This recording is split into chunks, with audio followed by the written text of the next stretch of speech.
Magandang araw mga kaibigan.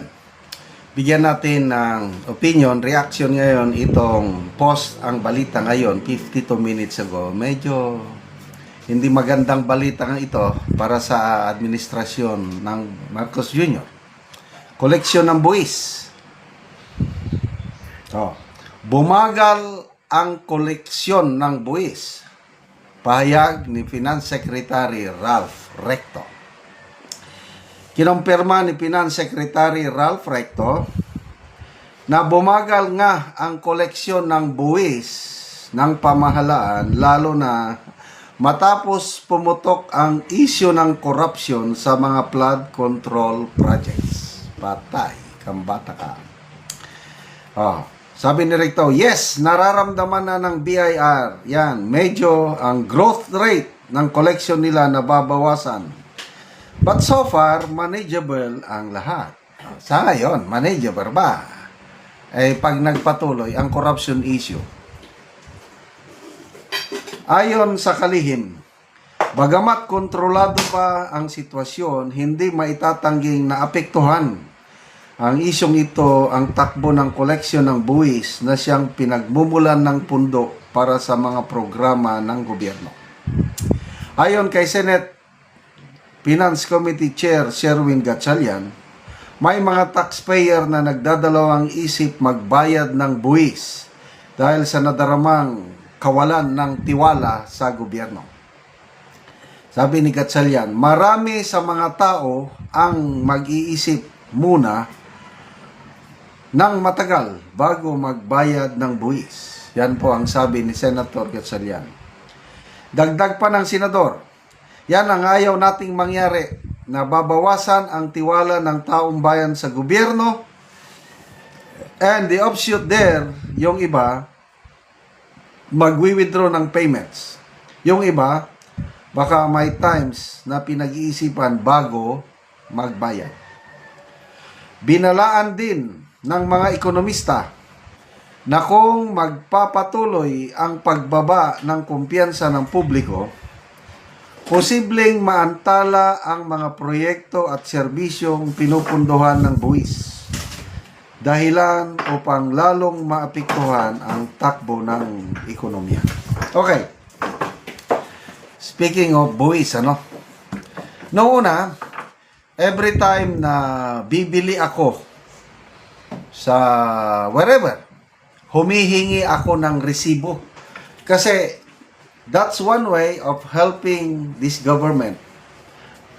Hingi ng resibo kasi yung tindahan, gasolinahan, kahit saan ako bumibili, nakakakuha ng buwis. Ngayon, sa totoo lang, punta ako sa gasolinahan. Sir, resibo? Sir, huwag na. Huwag na.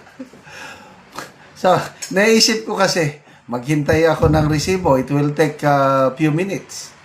Yung tax na kukolektahin doon sa gasolinahan, ibubulsaran din ng iba. Wag na lang. Talagang nakakadismaya yung mga taxpayers ngayon. Lalo na mga middle class. Siya, trabaho ng trabaho, buwis ng buwis.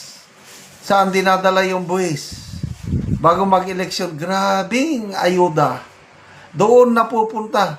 Yung mga tamad, ayaw magtrabaho, nakakatanggap ng ayuda. Happy. Pakuya-kuya-kuy lang. So, ang kawawa, yung taxpayer. Lalo na ngayon, pumutok na yung corruption issue, lalong. Although ang mga, lalo na government employees, wala kang magawa. Withholding tax kagad yung buwis mo. Kami, karanas kami yan, withholding tax. Kahit itong retired na ako, last year, meron kaming konting income dahil yung lupa namin narentahan ng isang multinational company. Hala namin, malaki na nga. Nako, pagtingin namin sa ng kumpanya, withholding tax, income tax. Nako, dinidaksyon na ng aming renta. Okay lang sana nga. Example, sa Amerika, kikita ko pag magbakasyon kami sa aming anak, grabing mga facilities doon, kompleto. Every time yung anak ko magsweldo, malalaki yung tax deduction nila. Kaya lang, sabi naman ng aking anak, okay lang din. Dahil nararamdaman naman namin yung saan napupunta ang aming tax. Yes, sa Amerika. Pag dito, aywan ko na lang. Lalo na ngayon na talamak ang korupsyon. So, papaano yan? Tuloy-tuloy ang issue ng korupsyon na sa tingin ko walang lutas ito. Yung kanina may ICI closed door hearing. Nagganon si Martin Romualdez. Anong nangyari? Sabi niya, I have nothing to hide. Pumunta doon.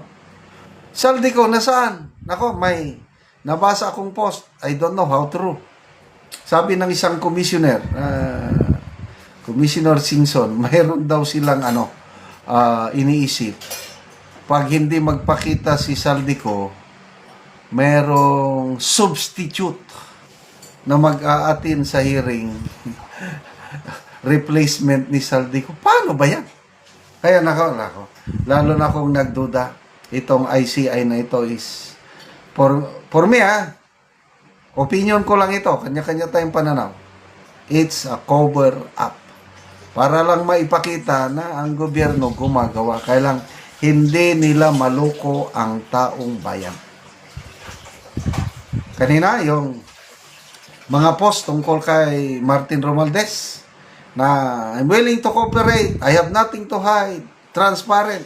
Tinignan ko yung reaksyon ng mga tao, people who reacted. Halos 95% to tinatawanan or galit doon sa pahayag ni Romualdez or itong ginagawa ng ICI na closed door hearing.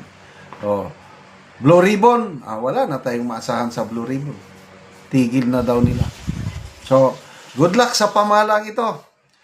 Sa mga magbabayad ng buwis, bahala kayo kung magbayad kayo ng buwis. Basta, wala tayong kasiguruhan kung saan nila dinadala ang ating mga buwis. Kung papunta ba sa serbisyo, papunta ba sa bulsa. Salamat mga kaibigan sa inyong pagsubaybay sa ating channel. Nakakatulong kayo ng malaki sa tribong Talandig ng Bukidnon dahil ang income natin sa channel na ito is pantulong sa tribo. Namimigay tayo ng mga libreng yero at pako sa